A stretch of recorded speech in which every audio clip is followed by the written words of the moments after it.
back on the stateside, back in the regular America, and I'm driving up to Virginia from North Carolina right now. Figured I'd do some talking and let you know where I'm at with everything. It's been an emotional summer. COVID's been it's been interesting, you know. But I'm gonna go up here to DC and say goodbye to my ex for the last time. Officially, I guess, like, everything is dead and over. But I never got to say goodbye. The last time I saw her, I didn't know it was gonna be the last time I saw her, you know what I mean? Like, I was hoping to see her again. But either way, so she's gracious enough to let me see her one last time. I owe her some things that I have to drop off to her and her daughter, and I wrote them some notes, just apologizing for how terrible a person I've been through the duration of this relationship. As much as I tried to be a good person, looking back and going through all these conversations I've had with her, like, as I've said before, I'm just surprised she held on so long. Like, and I knew part of it was really good and we had some real love, but overall, man, I just feel like it's crazy that we lasted this long because of how little I understood or listened, you know. And I definitely want to improve on that in the future, but it's very much a terrible, worst thing I've ever, you know, lost in my life type of feeling. And but I've been through a lot of, you know, praying and crying and wishing and hoping, and the facts are, I have to try to get better from it, you know. As much as I just want to just lay over and die and just be like, you know, I mean, I just feel so bad about everything. I can't stop apologizing to her, and I still have this inside of me where I just wish, you know, when I'm driving, listening to music and something comes on, one of our songs or something that makes me think of her, it's just like, man, I still can't believe that's not going to be the person that I marry, or that I hold her hand for the rest of the life, you know. Like, it still isn't reality to me, but it is to her, you know. And it's like, man, look what you did to somebody, you know. So I'm really torn up about it, but it's really all my fault. So, you know, it's a tough pill to swallow, but had I done my thing right, if I was a better person, wouldn't be in this situation at all, you know. And so I can take that away and make that, you know, a goal for me to just work on that. But I mean, I feel like it was really just something that needed to break out of me, which of course it happens after the fact that you realize what you need to do to make somebody different, you know. And I don't know if it would have ever worked, you know. When you're in a relationship, when you're in the thick of it, everybody's always got these like quick one-liners or this all you got to do is mentality about it. But it doesn't work like that when you're actually in a relationship and you got the heat and the stress and the weight of everything you've been through, riding on everything that you say. And, you know, I never had a moment of clarity, you know, in the later parts of the relationship, to where I could just bounce back and be like, look, no, I'm trying to do this because I want to make this happen, or X, Y, or Z. Like, everything just was all running together. And ultimately,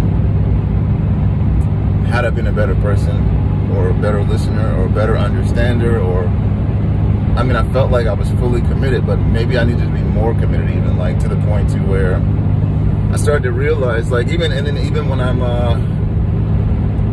I'm looking in the Word and I'm trying to think about what it means to be a better follower of Christ and everything, you know. And so as I try to make my definition of love based off what I understand from Christianity, I came to this new revelation that's not very new, but it says in the Bible, you know, if you love me, you would take up your cross and follow me. That means you would change what you are out of love.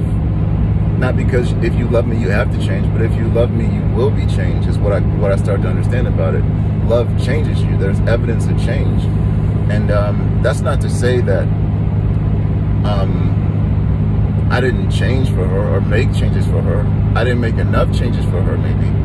I tried things. I failed at attempts, but I kept trying things. But the flat out fact of it is I went into the relationship as one person and I came out trying to be the same person, you know? And that meant that I wasn't giving her the proper love. I wasn't being changed by the love that I have for her as much as I wanted to. And I just feel like it was because I was waiting for an understanding that I never got from her. And that was just that was the missing piece for me. Feeling like I was ever understood would have put me in a place where I could say, okay, now that you see who I am and what I am and you understand and accept me, I can be in a position to move forward. But I don't know, there's something weird about me. Different people do things differently. For me, I just want to be seen for what I am before I'm expected to be something different, you know? And I never felt like that day came. You know, I talk about it with a lot of people, just the idea of, man, if she just knew who I was and what I felt for her and how I felt about this or that. But it's my fault for not translating that as well. You know, when you're in a relationship, you may speak in red and your partner may speak in blue. So everything that you think you need to yell at your partner in red, they may not hear because they speak and listen in blue. So you have to learn how to say it in blue, if that even makes sense to what I'm saying. But part of being in a relationship is learning how to communicate. And which, to an extent, the thing is I really understood a lot about her. I knew her moves before she would make them. I understood how she would say or feel or do things, but I didn't let that translate into how I would change how I did things. I just always had an understanding of how she did things, and how I did things was different. And I was okay with that, but that's not a sign of two becoming one. You know what I mean? Like, maybe that, if that makes sense, like, when you two people want to become one, which, yeah, that was ideally the goal. That was the girl I was going to marry. That was the upgrade to everything else in my life, was having her. And so when two become one, you have to change things about yourself to accommodate, you know. I mean, it is what it is. And a lot of people say if somebody loves you, you shouldn't have to change. But I think that's just like a female side of things. Like, I never was a believer in that happy wife, happy life statement. I always hated the fact that people said that, because it doesn't make sense, because I want to be happy too. But the fact is as men, we're just big dumb rocks that need to be molded, it seems like, you know, because we think we have so much under control, all things that are important to other men, but to women, you know, like, she was with me even though I was broke, and I wanted to go make more money because I wanted to be able to give her more of the things that she wanted. You know, we were at the end of our paychecks. That's not a bad thing, but of course she doesn't need my money, you know. So, but it's just part, like, as a man, like, you want to be able to provide more things, and that's not the thing that necessarily females need or understand. But it shouldn't be less important or downgraded, the fact that as a man, sometimes I focus on providing more material things in my life for my family and my, you know, but not having money is a terrible thing, you know. And so having a little bit of money and being able to do things like when the kid wanted a cello, I could do that. That's because I had money. Now, if I was broke, I wouldn't have been able to do that. That's not to say she wouldn't have loved me more or less. That's not the case. It's just, as a man, you want to be able to provide the things for the people that you seek to take care of, you know. And that shouldn't be it shouldn't be frowned upon, or it shouldn't be downgraded to make it less important. Like, this is just how men are made, you know. If I were able to give my family everything they wanted, I would do that. What I don't want is to be making the same $48,000 a year for the next 30, 40 years of my life. I want to be able to put money away. I want to be able to do things. I want to be able to take vacations, retire, everything else, which I tried to provide that, you know. I did my best to provide the opportunity, you know. We flew to Vegas, you know. We did some things. We went out to the beach for a weekend, you know, just trying to do stuff. But overall, I missed the mark, like, heavily. Despite all the good things I tried to do, I felt like she was giving me love, and I was giving her what I would call lessons. You know, not to be weird or negative or anything, but like lessons in the fact of like, okay, well, if you do that, then how does this work? Okay, so if that's how that works for you, then how does it work when you put it on me then? You know what I mean? Like, so in her best of loving me and giving me everything she had, I would come back with logic, which I don't eat love and she doesn't eat logic. That's the thing about it. So so her giving me love as I appreciate it as a man, and in this society you have to respect and appreciate love even though we don't eat love.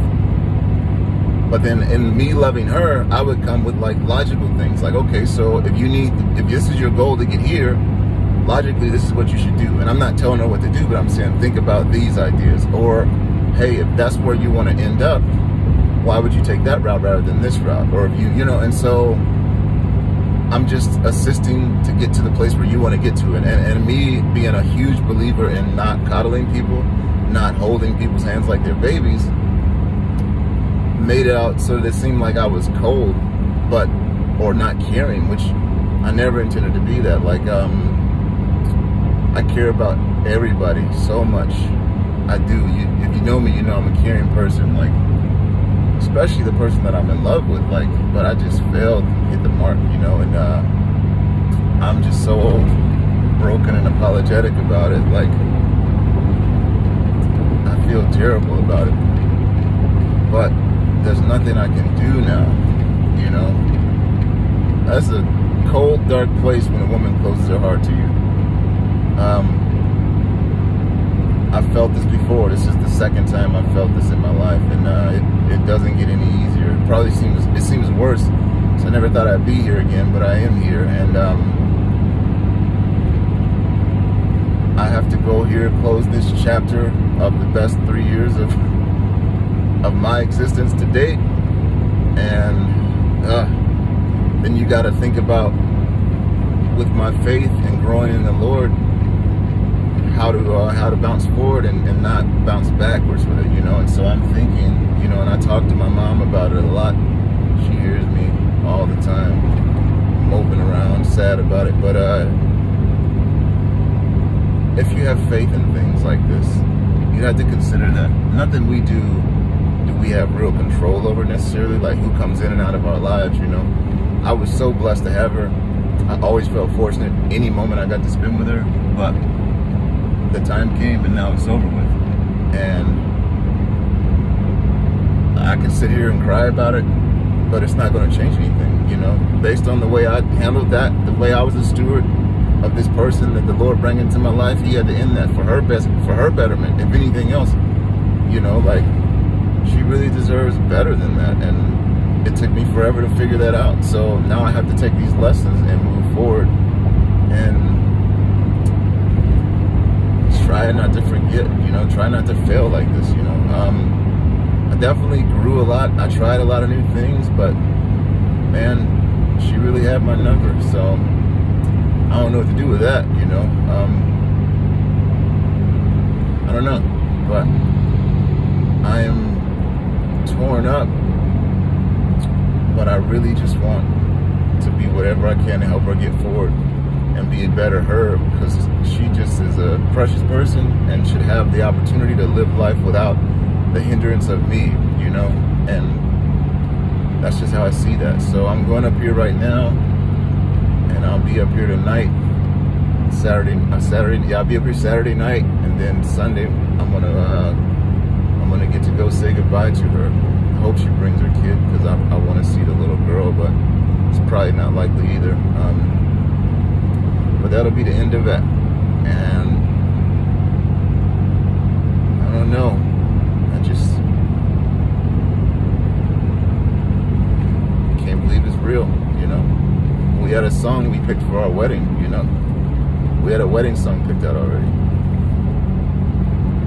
So now what, you know? Oh